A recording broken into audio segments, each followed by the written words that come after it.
Yang ketiga, soal keagungan Ramadan ini. Di dalam bulan Ramadan ada satu malam yang bobotnya khairun min alfi syahrin. Satu malam tapi lebih baik daripada 1000 bulan, yang kita kenal dengan malam Qadar atau Lailatul Qadar.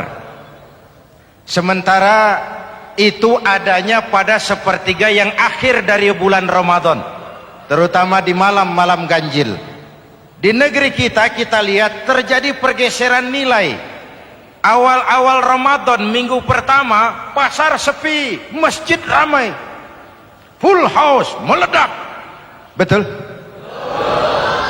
Padahal Rasul memberikan contoh, kalau sudah masuk sepertiga yang akhir Ramadan, beliau sing-singkan lengan baju, hamparkan sajadah, lebih banyak di masjid daripada di rumah. Itu baginda Rasul.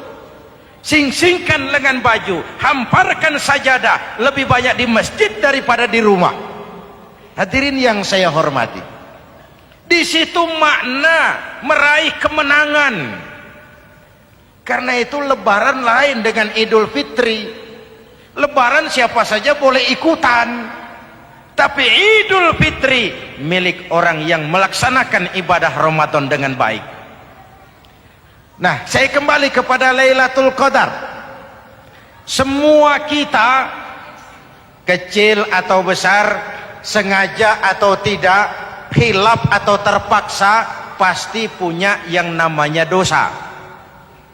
Di sini semua yang hadir nih, include saya, apa ada yang tidak punya dosa? Ayo, jujur. Apa ada di antara kita di sini yang nggak punya salah? Apa ada yang nggak punya dosa? Setiap kita, kecil, besar, sedikit, banyak, terlupa, terpaksa, pasti punya salah. Sekarang kalau mau hitung dagang, kita diberi umur 65, 40 tahun penuh dosa, lalu taubat 25 tahun. Menurut neraca hukum dagang belum seimbang. Dosa 40 tahun ditebus taubat 25 tahun. Menurut neraca hukum dagang. Untung Allah tidak dagang-dagangan kepada kita. Di Ramadan ini Allah ngobrol pahala. Di Ramadan ini Allah membuka pintu rahmah yang seluas-luasnya. Sampai-sampai ada hadis qudsi, "Lau amiltumul khataya hatta mala'atis sama thumma nadimtum fataballahu alaikum."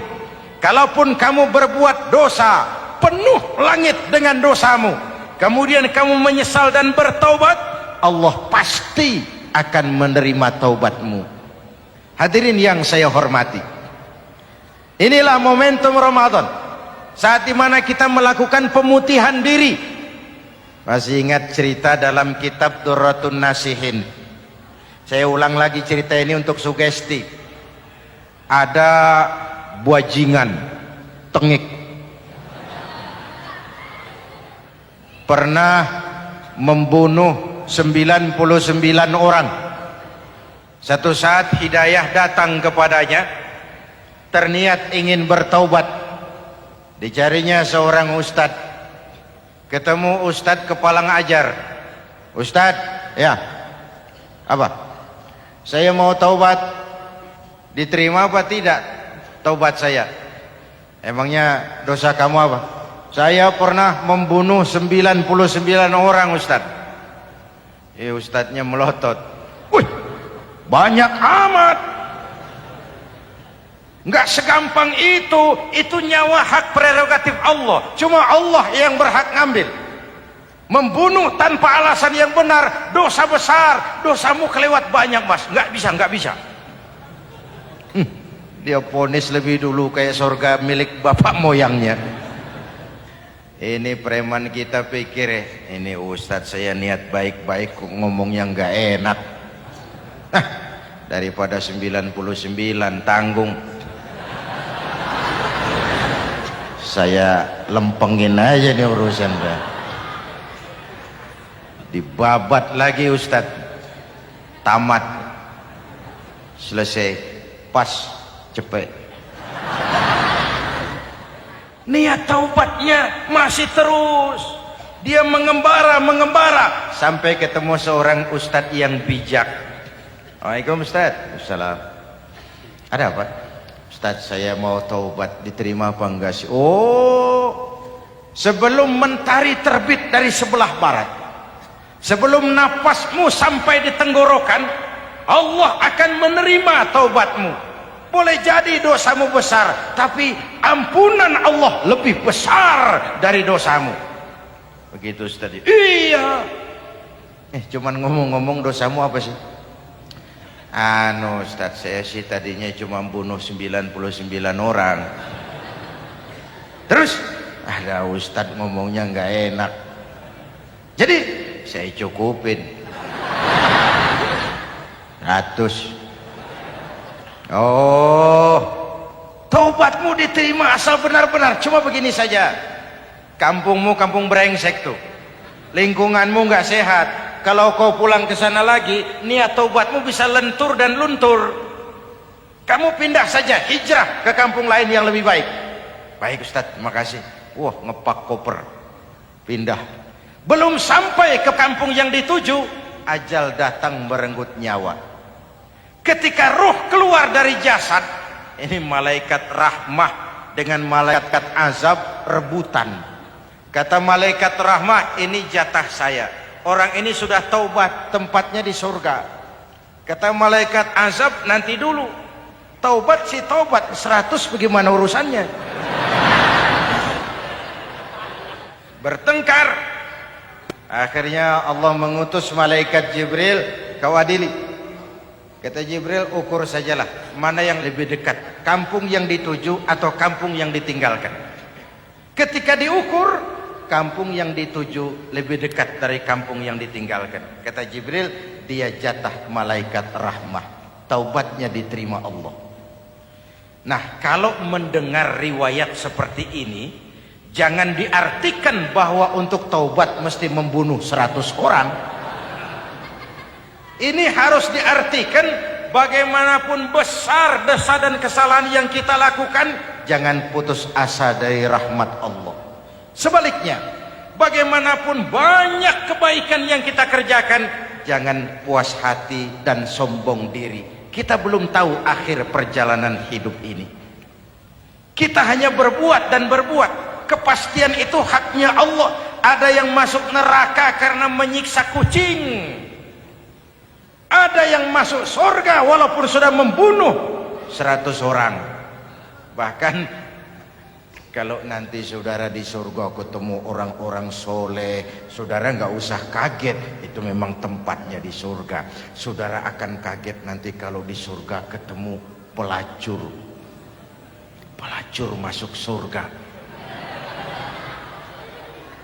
Penasaran, saudara samperin, Mbak Yu. Iya Mas, sampean ada di sini, apa Allah nggak salah wesel ini?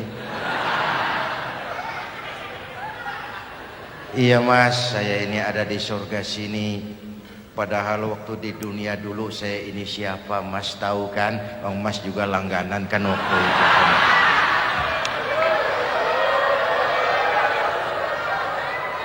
Tapi terus terang saja Mas, waktu di dunia itu saya terpaksa betul. Sejak lahir saya sudah yatim piatu. Sejak kecil sudah yatim piatu. Ada tetangga saya muslim sedikit kaya, tapi pelitnya 17 setan. Akhirnya demi tuntutan perut saya merantau ke kota besar. Ada yang nolong, katanya kerjanya ringan, uangnya lumayan. Apa? Yaitu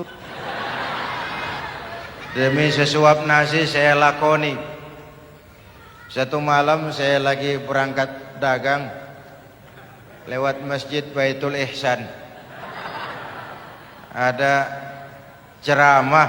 Saya dengar dari jauh, ustadznya pidato, katanya Allah berpesan, "Lau amiltumul khataya hatta mala'atis sama, thumma nadimtum, fataballahu alaikum."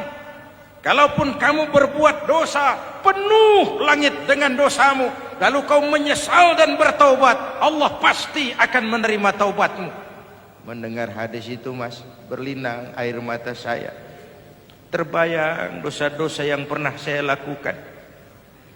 Terbayang orang-orang yang pernah menanamkan modal asing.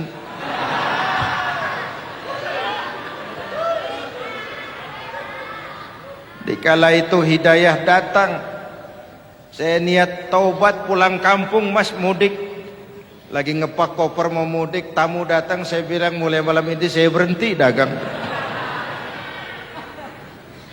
Taubat saya sebenar-benarnya, taubat saya diterima Allah. Walaupun mampir dulu, transit dulu di tempat lain, akhirnya saya sampai juga ke sini. Inilah Ramadan. Orang baik bukan orang yang tidak pernah salah, karena tidak ada orangnya yang tidak pernah salah. Orang baik kalau dia berbuat salah, dia segera sadar, dijadikannya sebagai pelajaran untuk tidak diulanginya lagi di masa yang akan datang.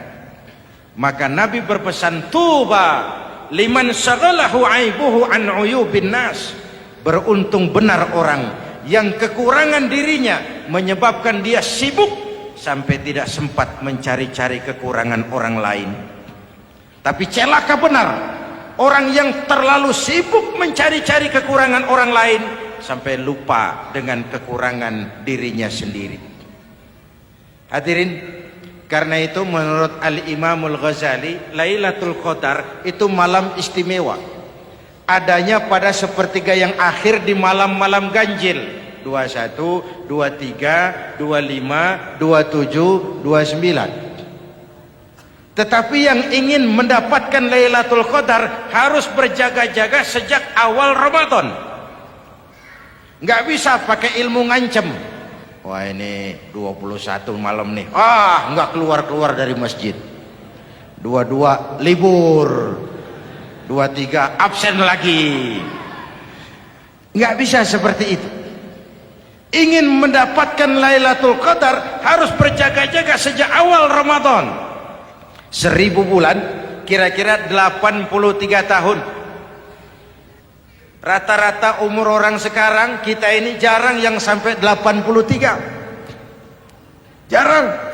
Kalau menyontoh Rasul jatah kita 63. Hadirin yang saya hormati, sehingga dikatakan itulah fasilitas yang diberikan Allah kepada umat Muhammad ini. Walaupun umurnya relatif pendek, tapi amaliyahnya tidak kalah dengan umat zaman dulu. Benar, Nabi Nuh umurnya 950 tahun. Ibadah umatnya berarti panjang, tetapi mereka tidak ada Lailatul Qadarnya. Benar, Nabi Adam umurnya panjang, 2000 tahun, umatnya rata-rata sekian. Tetapi tidak ada nilai tambah yang diberikan Allah kepada mereka. Kita umat Muhammad ini umur relatif pendek. Kalau nyontoh Nabi 63 tahun, betul. Tapi bayangkan ada Lailatul Qadar yang nilainya khairun min alfi syahrin, lebih baik daripada 1000 bulan, dan 1000 bulan 83 tahun. Kalau 10 tahun berturut-turut memanfaatkan Lailatul Qadar, maka artinya umur kita sudah sama dengan umur umat Nabi Nuh alaihi salam. Kualitas ibadahnya yang saya maksud. Tugas kita memanfaatkan peluang-peluang seperti ini dan mengisinya dengan berbagai kegiatan-kegiatan ibadah. Mumpung Allah menyediakan itu buat kita bersama. Tahun depan nggak ada jaminan kita ketemu Ramadan lagi. Karena itu mumpung senyampang ini diberikan kesempatan memasuki minggu-minggu 10 yang terakhir dari Ramadan, sing-singkan lengan baju, hamparkan sajadah, dan berusaha lebih banyak di masjid daripada di rumah. Hadirin yang saya hormati, dari pembicaraan singkat yang saya sampaikan, Ramadan menjadi agung oleh karena 3 hal. Pertama, ia dipilih menjadi bulan tempat di mana pertama kali diturunkan ayat-ayat suci Al-Quran.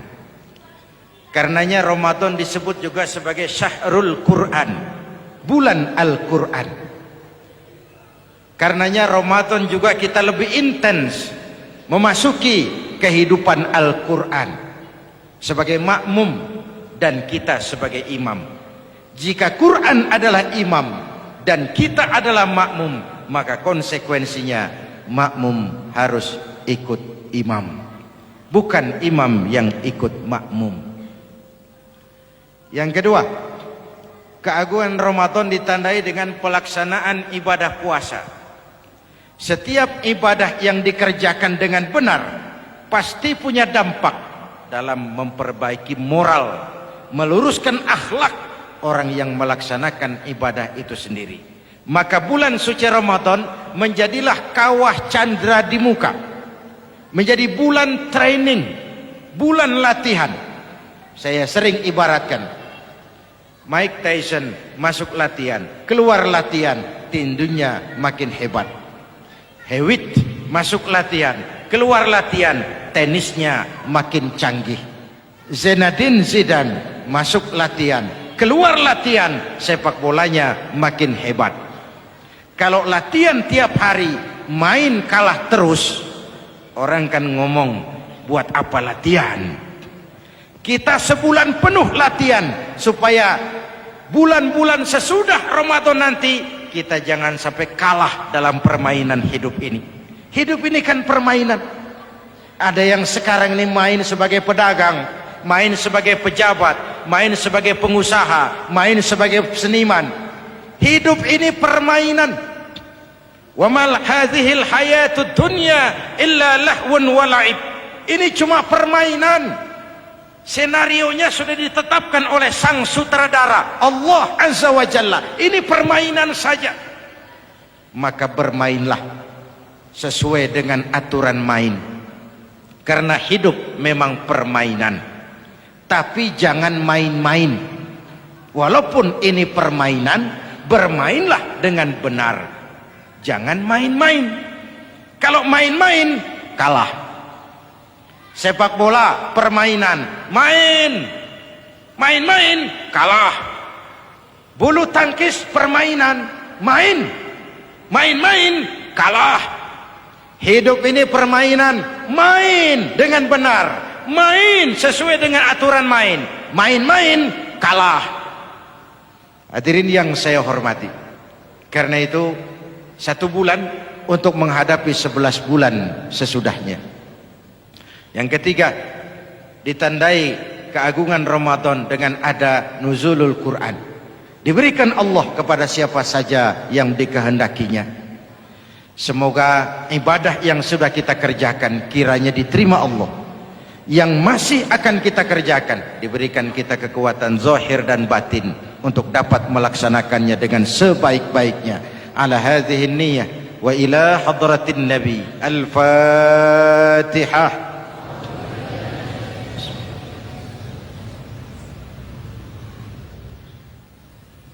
Bismillahirrahmanirrahim. Alhamdulillahi rabbil alamin. Allahumma salli wa sallim mubarak ala sayyidina Muhammadin wa ala alihi wa sahbihi ajma'in. Ya Allah, dengan sepenuh perasaan dan pengharapan, dalam segala kerendahan dan kelemahan, ampuni dosa kami, dosa ibu bapak kami, dosa saudara-saudara kami umat Islam. Kalau selama ini lebih banyak lalai kami dari ingat kami, lebih banyak keluhan kami dari syukur kami, lebih banyak marah kami dari sabar kami, tunjuki kami jalan-Mu yang lurus, yang apabila kami berpijak di atasnya, tidaklah kami akan tersesat buat selamanya. Ya Allah, karuniakan kepada kami rakyat dan bangsa Indonesia pemimpin-pemimpin yang takut kepadamu dan sayang kepada kami. Berikan mereka kekuatan zahir dan batin untuk dapat membawa kami rakyat dan bangsa Indonesia menapak menuju hari esok yang lebih pasti dan lebih baik. Rabbana hab lana min azwajina wa dhurriyyatina qurrata a'yun waj'alna lil muttaqina imama.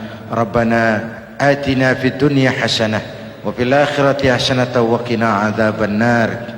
Rabbana تقبل منا صلاتنا وصيامنا وقيامنا وتخشعنا وتعبدنا وتمم تقصيرنا يا أرحم الراحمين. ربنا اجعلنا من السعداء المقبولين ولا تجعلنا يا الله من الأشقياء المردودين. أفضل ما قلته أنا والنبيون من قبلي لا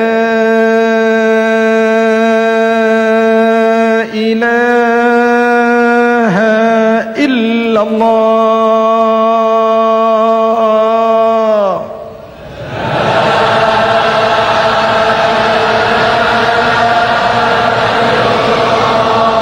لا إله إلا الله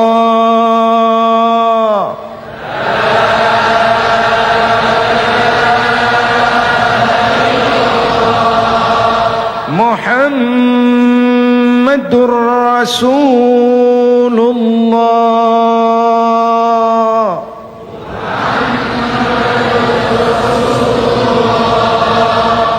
صلى الله عليه وآله وسلم. كلمة حق عليها نحيا وعليها نموت وعليها وبها نبعث إن شاء الله من الآمنين من الآمنين من الآمنين رحمتك يا أرحم الراحمين.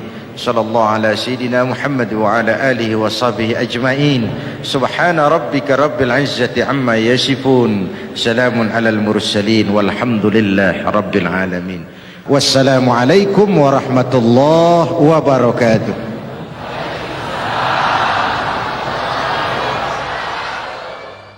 يا سيدي يا رسول الله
يا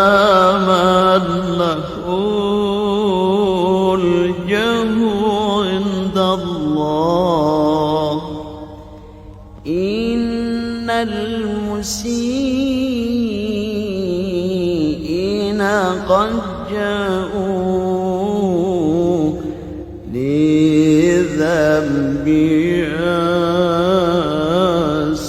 أستغفرون الله